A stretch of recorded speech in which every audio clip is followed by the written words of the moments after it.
বিসমিল্লাহির রহমানির রহিম। সংগ্রামী সকল ফেসবুক ভাই বোন বন্ধু, বাংলাদেশের বাইরে এই ভিডিওটি যেখান থেকে দেখবেন, আমার পক্ষ থেকে জানাই সংগ্রামী সালাম। আসসালামু আলাইকুম। সংগ্রামী উপস্থিতি, এই বাংলাদেশের এই যে 5 আগস্টের পরে গণঅভ্যুত্থান যে ঘটানো হলো, এরপরে রাজনৈতিক এক একটা দলের এক এক রকম সিদ্ধান্ত দেখতে পাচ্ছি। তা আসলে এটা কেন?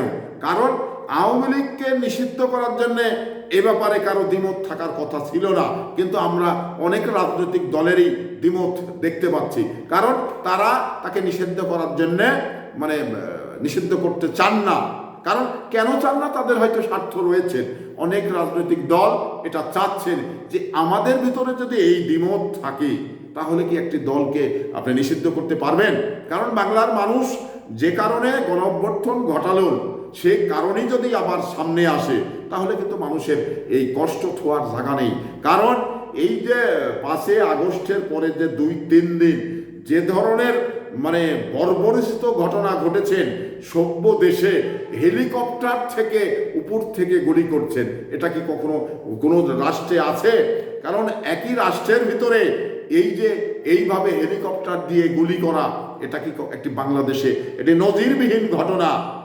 কারণ হেলিকপ্টার থেকে গুলি করছে, আর সেই গুলি জানালা দিয়ে ঘরে গিয়ে শিশুরা মারা যাচ্ছেন।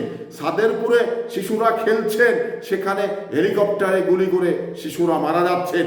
এত বড় একটি বর্বরচিত ঘটনা আওয়ামী লীগ ঘটিয়েছে, তারপরেও তাকে নিষিদ্ধ করতে হবে না। কোনো রাজনৈতিক দলগুলো এ ব্যাপারে এক এক রকম মতামত ব্যক্ত করছেন। তো এই জন্যেই যেমন এই ডাকসুর সাবেক বিপি নুরু ও একটা কথা বলেছেন যে এই ছাত্র শালারা সব শালা বাটপার, এই ধরনের একটা কথা আমি শুনতে পেলাম। তা আসলে কেন কথাটি নুরু বলেছেন? বলার পিছনে হয়তো কারণ রয়েছে, যথেষ্ট কারণ রয়েছে, সেই ক্ষেত্রে হয়তো বলেছেন। তবে আমার কাছে যেটা মনে হচ্ছে যে এই আওয়ামী লীগকে নিষিদ্ধ করতে হলে এক হয়ে কাজ করতে হবে। আমরা যদি এক হয়ে কাজ করতে না পারি, তাহলে আওয়ামী লীগকে নিষিদ্ধ করা যাবে না। তবে আওয়ামী লীগ বাংলাদেশের যে কাজটি করেছে, তাতে আমি মনে করি নিষিদ্ধ করাটা তার একমাত্র প্রাপ্য। এটা কিন্তু তার নিষিদ্ধ করে বুঝিয়ে দেওয়ার দরকার।